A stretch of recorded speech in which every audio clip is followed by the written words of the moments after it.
kind of just start this mood appropriately. And I don't know about the rest of y'all, but there's a international breakdancing competition that's in Germany every year called Battle of the Year. And it's really amazing. And watching Korean and Japanese breakdancing crews do their thing it just makes me happy. Like, it makes me happy to be a citizen of the world where this kind of thing happens. These kids have been, the kids from South Korea, you can get, because they have mandatory conscription into the army. And so one way to get out of the army if you're a South Korean kid is you can be a really good breakdancer, and then you don't have to join the army. And so these kids will spend literally 20 years of their life every day being the best breakdancers in the world. And so this is a battle between themselves and a team from Japan. And I mean, things are gonna happen, and some of those things are where you realize that's not a thing that the body is supposed to do. The body's not actually supposed to do that. Like, nope. Mm-mm. Nope. No, your body doesn't actually work like that. I don't know what, no.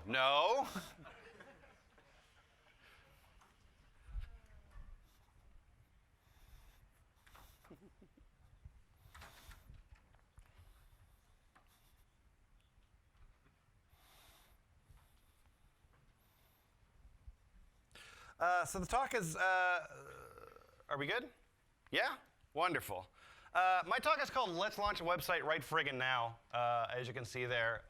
And it's something that is something I've been doing for years, about trying to launch a website right friggin' now. I'm going to tell you a slightly bit about myself. My name's Lemon, and I make websites. I make websites for two different reasons. I make websites for money, as I assume plenty of you do, and I make websites for fun, as I assume some of you also do that. I'm going to tell you a little bit about those in equal measure.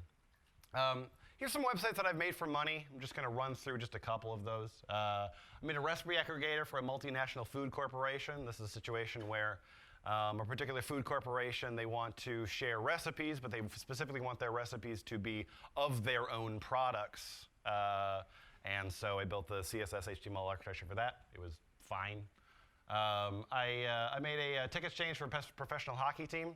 I'm a season ticket holder for a hockey team, and I want to trade my tickets with somebody else. And that's a site that exists now, and it's fine. I made a daily use software casino marketers for project proof successes. I'm a casino marketer. I work at a casino. I want to create a new promotion or exciting, leprechaun that's dancing out of a treasure chest that's exploding with money. And I want to see how that promotion is going to do. This is going to take historical data, and based on that data is going to sort of like tell you how your promotion is going to go. I made that. It was fine.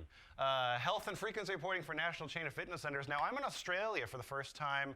As an American, one thing that you might be aware of is our health insurance system is terrible. It's really bad. It's just the worst. And so one of the things that we have is employee-run healthcare, so that if you pay your own health insurance premiums, and if you go to a fitness center, then you can get a discount on your premiums. So the fitness center itself kind of does, swipe reporting. Did this person show up to this fitness center and presumably work out? I guess they could have just stood there. I made a human resource information system for multi-billion banking corporation. A bank wanted to interview people in a particular job in a way that was systematic, programmatic. I'm going to ask you a question, and then you're going to answer that question, and I'm going to follow up that question with another question in a sort of card-based layout to really just like format it and turn it into a big banking kind of interview, as big banks want to do. I made that. It was fine. I'm not going to show you any of these. I'm not going to show you any of these for two reasons. First of all, there's some NDAs involved, but secondly, they're kind of boring. I mean, did these things achieve business metrics? Did these things help out customers? Did these things, in some ways, make people's lives better? Sure, absolutely. Did they pay my rent? Yes, absolutely. But that's not the thing that I want to show you, because that's not the tech that I always get excited about. Here's a couple of websites I've made for fun. First one is called DamnDog. Are any of you familiar with WikiHow? WikiHow at all? Oh, very good, WikiHow. So WikiHow is a site about how to do anything. It contains really questionable drawings about how to do anything. And it's kind of a dumb site. So we're just going to take a look here. So this is, you're going to get an actual picture of WikiHow. And this is an actual picture from WikiHow. Okay, so there's a man, and he looks grumpy. Then there's money that goes to a question mark. Okay, so this is an actual picture from WikiHow, and these four are actual titles of WikiHow articles. So is this article called "How to Work and Study at the Same Time," "How to Show Your Husband That You Love Him," "How to Create a Benefit Concert Series," "How to Find a Husband When the Women Outnumber the Men in Your Country"? Guesses? Guesses? Fourth one? Fourth one? Let's find out. You are correct, sir. Congratulations. All right, we're going to do one more here. What the title of this WikiHow article? I don't. Okay, so she's talking in Egyptian runes, and she's looking at some sort of slab. Then there's like some sort of extra from the Archie comic books over here, looking confused. Okay, and then we've got four things that this could be. This could be how to be edgy, how to make people think you're a witch, how to fart quietly, or how to help someone. Guesses? Guesses? Two. You're going three? You said three? How to fart quietly. No, that is how to make people think you're a witch.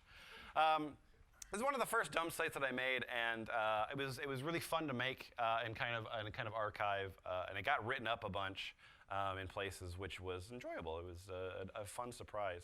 Another site I made, it's called Idiots Win.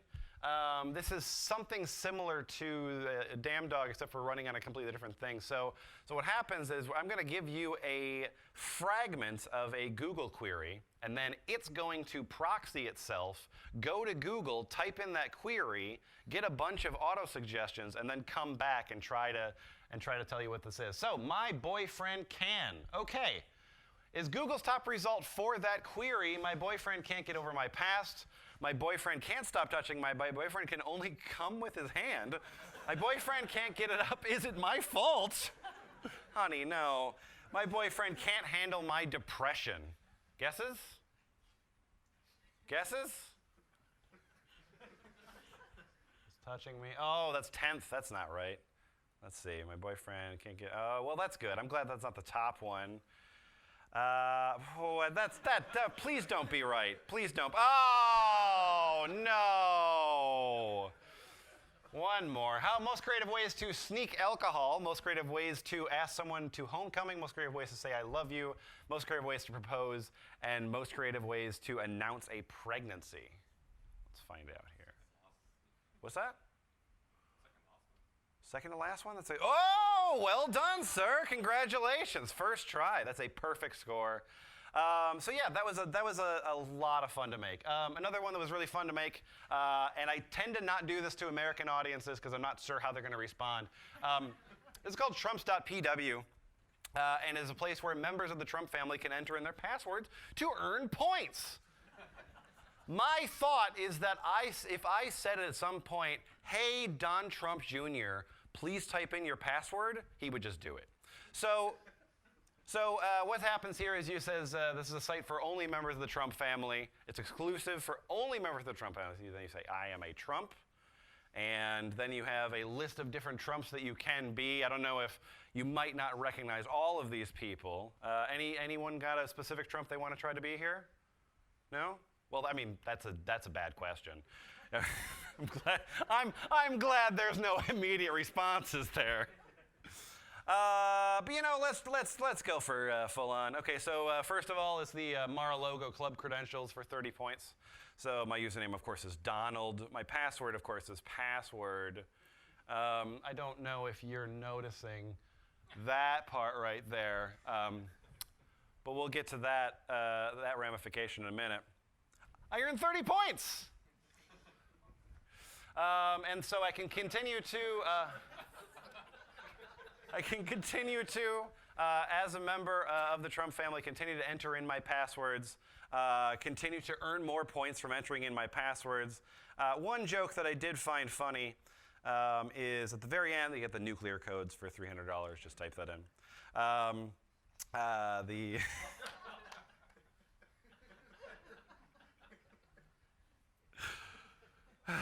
Yeah. And then the last thing that you get as Donald Trump is you get a CAPTCHA.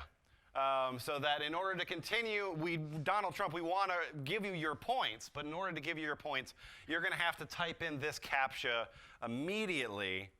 And then once you do that, it says that's legally binding. That was fun to make. The last time I did this at KCDC's conference, I made a site called Pretend World. This was based on finding a site of for hire celebrity impersonators, and they were so terrible that I just got immediately obsessed with them. So the point of this is that you are at a party of celebrity impersonators, and who is this supposed to be? Prince. Find out if that's Prince. You are right. Congratulations. And one of the things that we're not going to go through the whole thing of this site here, but one of the things that happens is over time, once you get your first right answer, you find a cheese log. And you get really excited about that cheese log. You want to eat that cheese log. That cheese log is the most important thing in the world. So every time you get an answer right, you get closer to the cheese log. You're about to eat that cheese log. Every time you get the question wrong, the party starts to turn on you. People don't like you as much. So there's two game over conditions. The end of the game can either be you get to the cheese log and you jump over it and everyone tries to stop you and you just ram the entire cheese log in your mouth. The bad case is that if you lose, you get kicked out of the party and you end up at a Taco Bell with a Larry the Cable Guy impersonator. It says that you tell him that you're his best friend and that's the worst day of your life. Then there's a site that this is one of the most simple sites that I've ever made, but it's also one of I should have typed that up beforehand. Party. Okay, so this is a site called party.party. It is a button to help you party. The interface is simply that. That's the interface of the thing. Now I don't know if we have sound here. No, we don't exactly have sound, but you're going to click party, and as you can see, there's sort of a little gauge here that happens, right? So I got this on my phone because this is, of course, a progressive mobile app because, you know, it's 2018. So we've got our progressive mobile app, and we're just going to... Party. Now, you'll notice that, like, as the parties get up to the top, we've got a maximum party situation that happens. And when maximum party happens, we got the Venga Boys.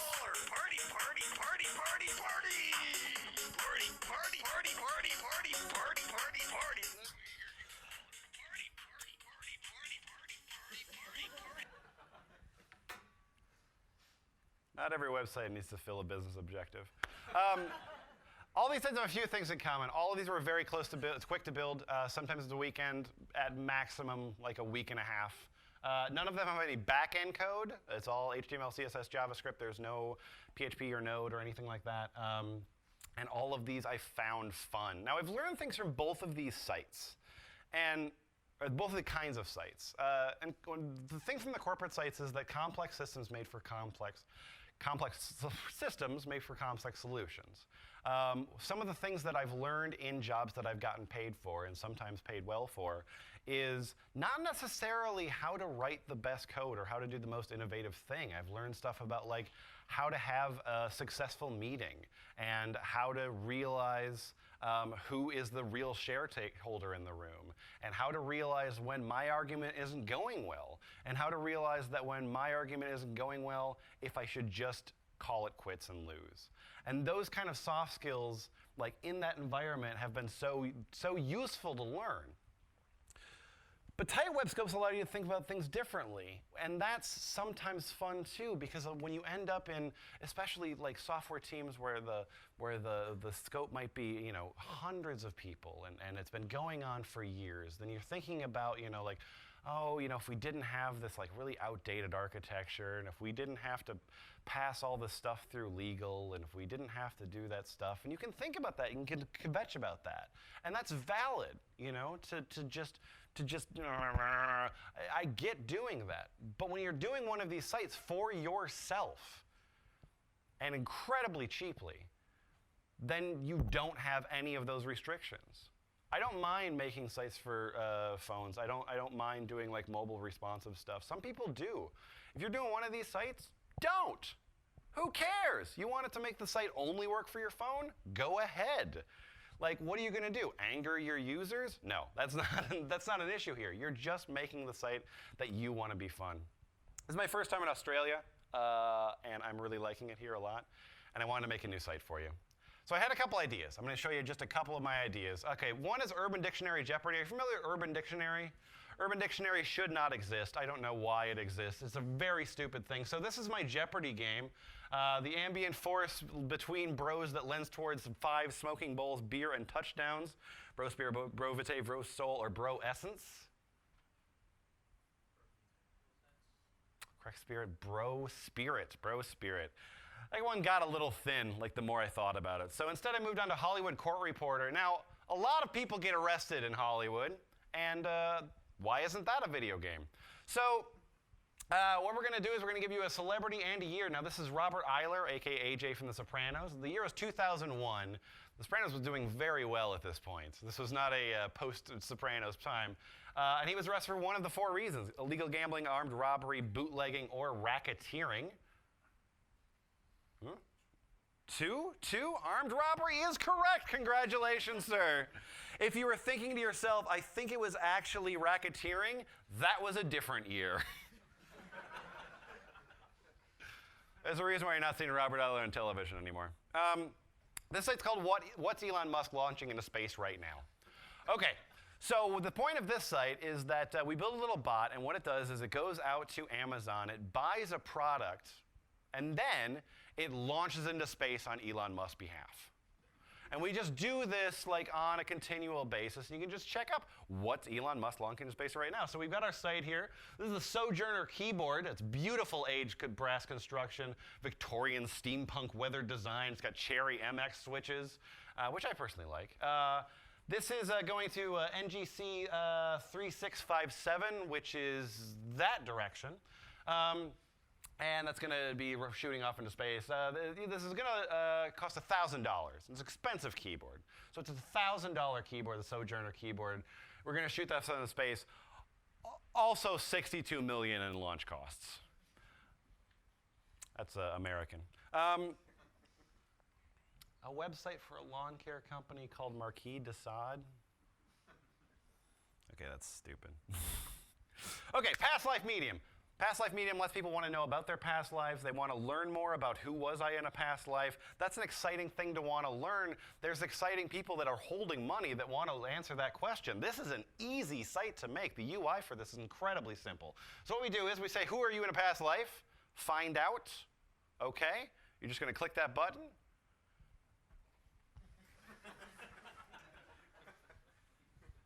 I don't know if past life exists or not, but I do know that if they do, that's the right answer. Okay, dress up Bjork. Bjork is one of my favorite artists in the world, just in general. In all forms of media, Bjork is one of my favorite artists in the world. This is a code pen made by somebody named Kristen, and it's pretty simple. It's pretty nice. It's just a simple, HTML, CSS, JavaScript. You can just change the clothes of this rabbit. And that's fun, but like what if we just took different fashion ideas from Bjork and turned that into a dress-up game? That's good. That's a lot of clipping, though. That's a whole lot of spriting. Okay, hideous socks as a service. I'm super into this one. Okay, so what happens is you go to the website. The first thing that happens is the website says, please enter in your payment information. Off the bat. Right now, I need your payment information, okay? You enter in your payment information, I don't know, whatever, $18 AUD or something like that. You enter in your payment information, and what the site then does is algorithmically generate horrible, hideous socks. They're going to be terrible, terrible socks that are going to be like green and brown plaid. They're going to have like AC/DC logos on there. There's going to be like a Hello Kitty on the back. Somehow the algorithm is going to make disgusting socks specifically for you. This is a one-time only hideous socks. And then the only other thing that happens is it says, well, now that you've purchased this hideous socks, would you like to get them for yourself or would you like to send them to somebody else? Because you might want those hideous socks for yourself, and unlike a situation like, glitter bombing or something like that, I mean, these socks will be hideous, but if you get a pair of hideous socks in the mail, it'll be like, I mean, yeah, I'll wear them, that's fine. I'll wear some hideous socks. Please find, I need like 8 months of runway, and I think we can probably make this happen. Need to just find a textile. Okay, let's zoom and enhance. All of this like CSI kind of stuff is something that's obviously made fun of by computer programmers unfairly, in my opinion. And we're going to actually make this thing for real. This is really simple to make. The thing is that this technology has always existed, and all of these sort of people are like, oh, ha, ha, ha. No, it doesn't. Yes, it does. Here we go. So this is our CSI dashboard. It's very simple. All we have is just a picture, and then there's a file import, and we've got a crime scene, and we need to investigate that crime scene. Cool. So here's our crime scene right there. Looks a little shady. I'm not sure exactly what's going on here, but you can't really tell that much from the picture, so we're going to have to zoom in on that. Okay, now we're zooming in on that, and that looks, I mean, something. It looks like something. Let's zoom in a little bit more. Okay, there might be something in that trash can. There might be something in that trash can that we need to look in. But I think we could tell better if we'd enhance. All right. Great. Great. Very last one. I noticed that in Australia, Vice is doing very well. There's an entire Vice channel in my hotel room. So let's be thought leaders. Is this a real Vice headline? Okay? So number one, welcome to Dollhouse, inside Thailand's craze for dolls with human souls. We're going to do this by hands. Is that Vice? Is that not Vice? Ooh, very well done. That's Vice. Congratulations. A tense 72 hours with Afghanistan's opium-smoking water polo team. Is that Vice? Is that not Vice? You guys are great. That is not Vice. That is not Vice. Okay, but then I was on the bus, and I actually like being on the bus. I think that it's a good place to be after work. It's just good for me to just, I like, the thing I like about the bus is that I don't actually have to do anything for 40 minutes. I'm not responsible for anything. I just get to be on the bus and just listen to podcasts. And usually I'm looking for games, and at one point I started to look for clicker games. Are you familiar with clicker games? Clicker games? It's a situation where a clicker game is just a game where you click it and a number gets bigger, and there's lots of them. And there's lots and lots and lots and lots of clicker games. It's a very lucrative market for clicker games, and they're very easy to make. So the genre of a game where numbers get bigger, people are doing this and doing this and doing this and doing this well. Nope, not well. They're doing this, though. And it's a lucrative market. You can see that this thing is going to, I mean, I don't know even how long this gift lasts, but this keeps scrolling. There's some market dominators. One of them is Clicker Heroes. This is one of the most popular clicker games. It's on Steam. And Clicker Heroes itself is free. However, there is a whole bunch of DLC that you can buy. I don't know if you can see this. Let me just break that down for you. So Clicker Heroes itself is $0, but then you get a bunch of $10 DLC because you want to buy a program where the game itself clicks itself in order to make your number bigger. That's what the DLC does. It's a game where you have to click a button, and then you can buy an add-on that clicks the button for you. Then there's a sequel, And of course, you need to buy the soundtrack for that. Okay, that's going to cost you $87.93, but that's in American. That's $221 in Australian, except for Steam has some pretty aggressive VAT. So that's going to cost you $133.46 in Australian dollars for clicking on a number to make it bigger. And it's not even unpopular. This is the Steam charts. You can see that there was an all-time peak of 65,000, but basically at any moment in time, between 4,000 and 6,000 people are playing Clicker Heroes. At any second in the day, 4,000 and 6,000 people are playing Clicker Heroes on Steam. And this is very depressing. And so our game for NDC, Sydney, we want to accomplish a couple objectives here. We want to make a clicker game, but we want it to be fully aware of its own futility. And we want to have it to try to encourage you to stop playing it.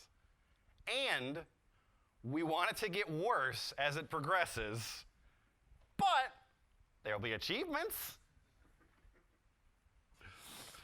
I'm going to go through our tech stack for just a sec. Our tech stack is Sass, Pug, and Vue. I don't know if maybe some of you are familiar with some or all of those, but these are personally in the languages when I'm trying to do something very quickly. These are the languages I like to use to make stuff quickly. Sass is the most common. It's just essentially CSS, but more. You know, if you had CSS, but then you could do extends and includes and for loops and all that kind of stuff. Sass is good. Sass makes it easier to write CSS. Pug is less popular, but it's something that I do enjoy because it's indentation-based HTML creation. So a lot of the same stuff that you can do for Sass, for CSS, you can do with Pug in order to make HTML. And I find it really just beneficial. There's a lot of Vue stacks that allow you to import Pug elements, which personally I just think that it marries with CSS so much faster, and it makes it a lot more fun to just write these things out really quickly. Vue, this is definitely not a Vue talk at all. I like Vue. Personally, I don't have anything against anything else that's not Vue. I just personally think that Vue is nice. And if you're interested, you know, find a Vue talk or try to learn something. It was pretty easy for me to pick up. And for me, it just sort of felt like writing HTML. But all of these things, we're going to need a preprocessor. If we got Pug, we have to turn that into HTML. If we got Sass, we have to turn that into CSS. And if we have JavaScript, we have to turn that into JavaScript, but, you know, concatenated and minified. And there's a couple ways to do this. We could do this in NPM. So we can go ourselves and get ourselves gulp. And we're going to have to do the global, then gulp Sass, and gulp Pug, gulp concat, and gulp minify, and gulp live reload. And live reload, for some reason, for me, always messes up. So I have to do gulp wait in order to like wait for like 5 milliseconds in order to like get that live reload working right. Then we have to edit the package file to include all this stuff, and then we need to edit the gulp file to define all this stuff works. This is faster for some people. For me, this takes over a day. And then we're going to get a node modules folder with over 10,000 files spread out over 1,200 folders for a total of 36 megs of code. That's in the example above. This stuff right here makes this. 36 megs of code, and I haven't written a single line of code yet. And I'm not calling the package.json code. I haven't written a single line of code yet. And also, I have to touch the command line. I don't want to. I want to write CSS and click on buttons. I'm going to present you another option. So this is a thing that I personally use. I use a thing called prepros, available on prepros.io if you are curious or hadn't heard of it before. So this is a thing that compiles Sass, Less, Stylus, CSS, Pug, Haml, Slim, Markdown, TypeScript, CoffeeScript, LiveScript, all of the things that you would expect from a gulp. And then we've got live reload, project reload specifications. You can do the thing where you can kind of run the server on your computer and then get it on your phone. A lot of features, again, you kind of expect from a gulp or a Webpack sort of thing. It's also, most importantly, cross-platform. The biggest competitor is a Mac-only thing, but Prepros will run on all three of those. It does FTP, but so basically, it's just a bunch of gulp features in the UI. Here's a couple of projects that I just have made. And then I just always have this program running at the same time that I'm running VS Code. And then it's going to give me errors every time that somebody comes up. I get a little toast saying, you did that bad. Please fix your code. Now, this is not a paid endorsement, and I know that that's very important to say out loud in Tech Talks. I know that people get sort of a little bit, tizzy about these kind of things, but this is not a paid endorsement. What I'm saying is, I don't know anybody at Prepros. They are never going to pay me a cent for this. I'm saying Prepros costs $29 for a single user license. I personally think it's worth it. That's it. It's a personal endorsement. There's also CodeKit, which is great. Mac only, but it is great. Koala is okay. And then Crunch and Scout are less and SAS, respectively, and they only do those specific things. Or use Gulp, or use Grunt, or use Webpack, or use Broccoli, or just skip this whole step, right? It's HTML, CSS. Because whatever you like is probably fine. And at this point, 3 days into this conference, I really want to try to impress that upon other people, is that people get excited about new, super cool tech that they're into, and that's wonderful. That's so exciting to hear. I love hearing about that.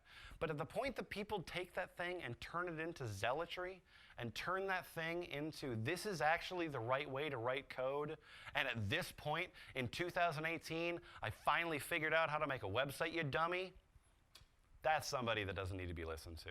So take those pieces of tech and take those pieces of tech that you like and work with them, and that's amazing. And never, ever, ever feel guilty for not using the cool thing. So I'm going to show you this website. Now, if you remember our objectives here, our objectives were that we wanted to make a clicker game that was depressing and encourage you to not play it. And I think that's what we have here. So click Sisyphus to push the rock uphill.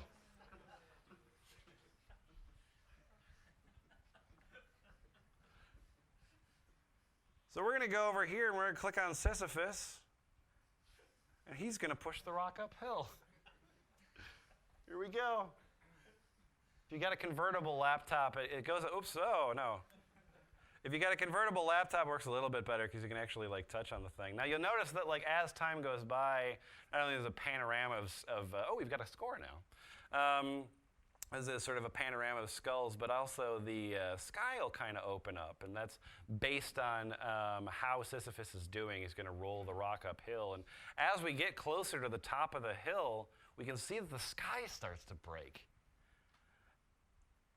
And everything's looking a little bit better. We just got an achievement for being at the 1 minute mark, and things are going really well for us right now because we're getting to the top of the hill.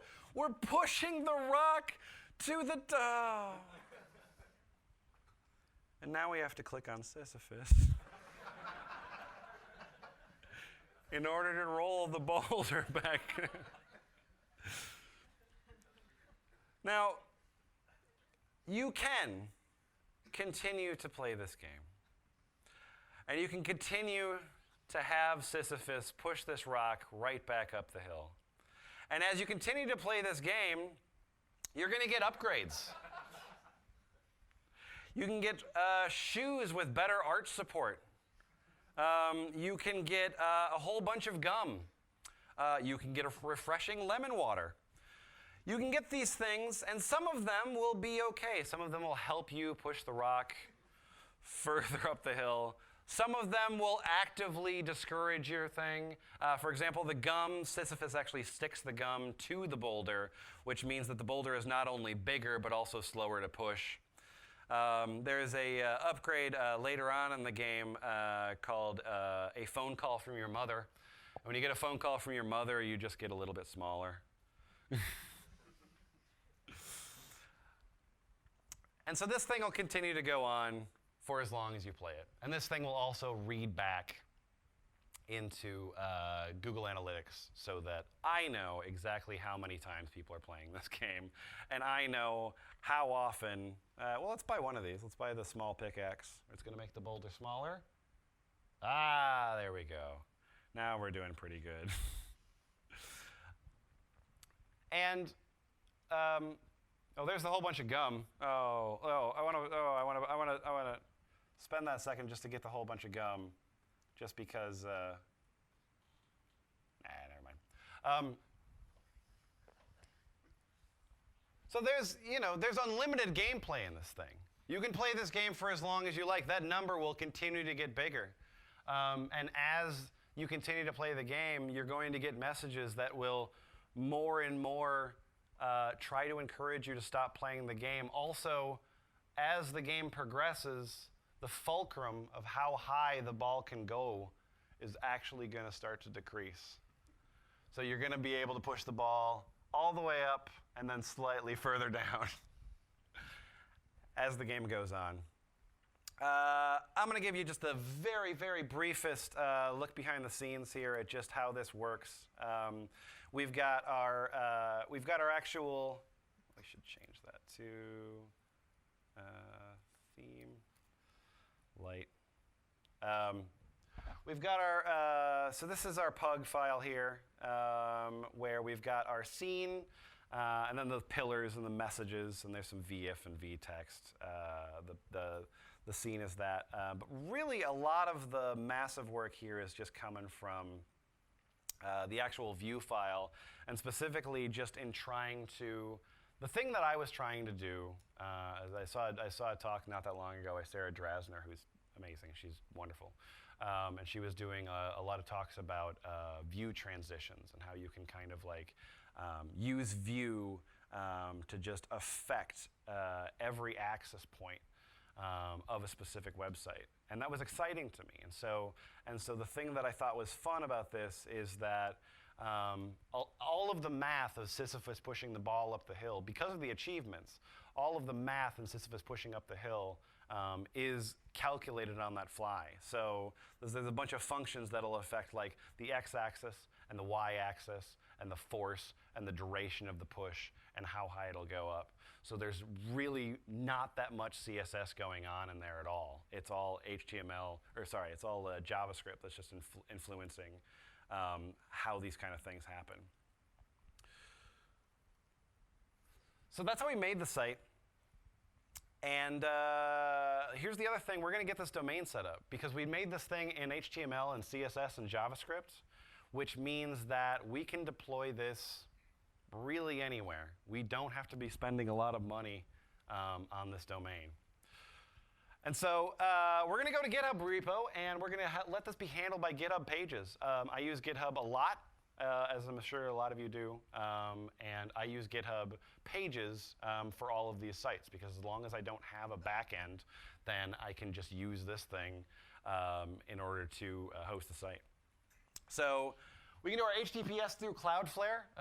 This was for years the recommended way to do this. So you buy your domain through wherever it is you buy your domain through. I use Namecheap, but I had no preference. So you buy your domain, and then you just set it on the registrar, the DOM and Edna of the Cloudflare. That then puts the thing over to Cloudflare, push those things back over into GitHub, and then you're all set. By the way, I've got the slides online later, so don't bother writing it down. So that was for a long time the recommended way to do these things, so that you could have your GitHub Pages thing set up. And get the Cloudflare protection. That's what it looks like for Damn Dog. And that's what it looks like on Cloudflare. But there was a recent GitHub update in about 2-3 months ago, something like that, where you actually can skip that Cloudflare step immediately, because all of the stuff that Cloudflare offers, if I'm hosting it at GitHub Pages, I don't actually care. Damn Dog at one point was discovered by PewDiePie. Do you know what PewDiePie is? You know what PewDiePie is? So imagine you're looking at Google Analytics, you're just a person, you're living your life, and everything's fine. And then you see this massive traffic spike, this crazy magnitude of hundreds of thousands of traffic spike that happens one day, and you can't figure it out. Turns out, PewDiePie finds the game and goes, and then everyone else on YouTube goes, I don't know if that makes me old saying that, but But that was all hosted on GitHub, which means that when that thing happened, if this was some other site that I run a lot of like PHP-based sites. That's another site that I run. That's a problem. I got crashed. Like my popularity is also a burden. In this case, I don't care. So you can skip CloudFlare entirely. You got a little bit different A records here, where you just point 4 different A records at the GitHub servers, then give it your username, .github.io, and then you're all good. Now there is one more way you can do this, which is that you could just make Troy Hunt mad and ignore HTTPS entirely. This is an option. Go ahead and do this. So you can just ignore HTTPS, and if you set it up this way, it's going to be similar to the other setups, except for now your site is actually not HTTPS at all, it's HTTP. And the reason why I did that is because I put that on trumps.pw, which is that every time somebody types in a username and password on trumps.pw, I then have an insecure Firebase locked into the back of it that says, hey, Eric Trump's Twitter password might be this. Go ahead and try it. So having an insecure site that actually live leaks passwords was the only reason I could think of to use the specific thing. But that was fun. And we are online. I launched this thing basically this morning in the hotel room to make sure that it was all working correctly. You can play that on any computer, on any phone, and we are all set up to go. If you're interested, I did make some flyers over on the side. Go ahead and grab one if you like. But it's called futile.fun.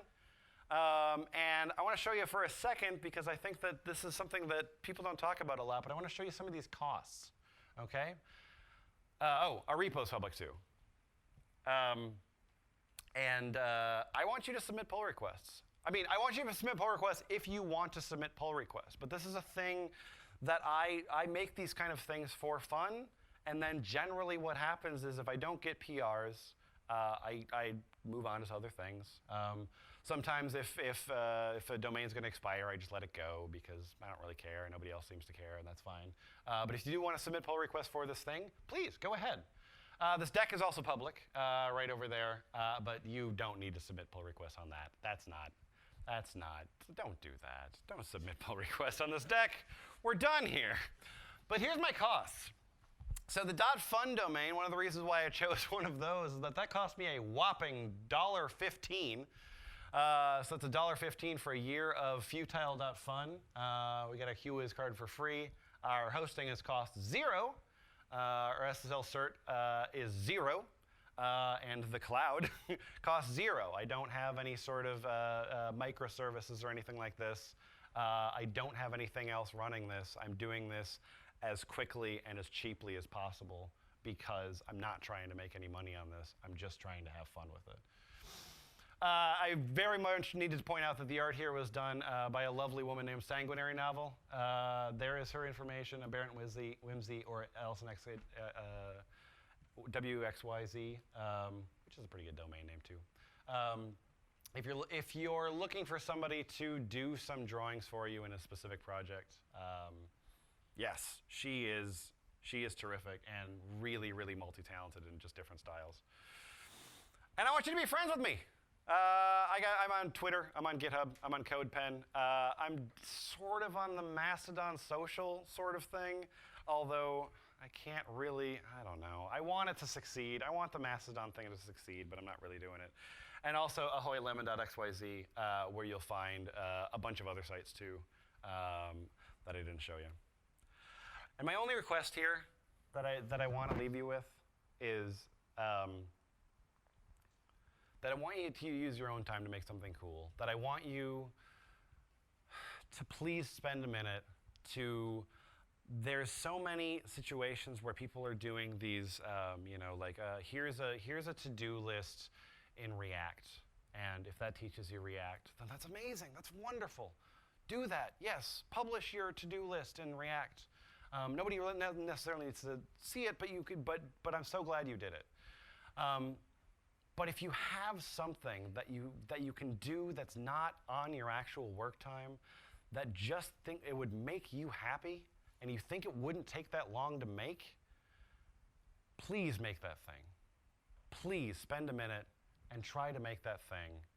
And if you give up on it, that's fine too. But please spend a minute to try to make that thing. That is my only request to you. Also, put a green card in the bowl on the way out. My name's Lemon. Thank you so much for your time.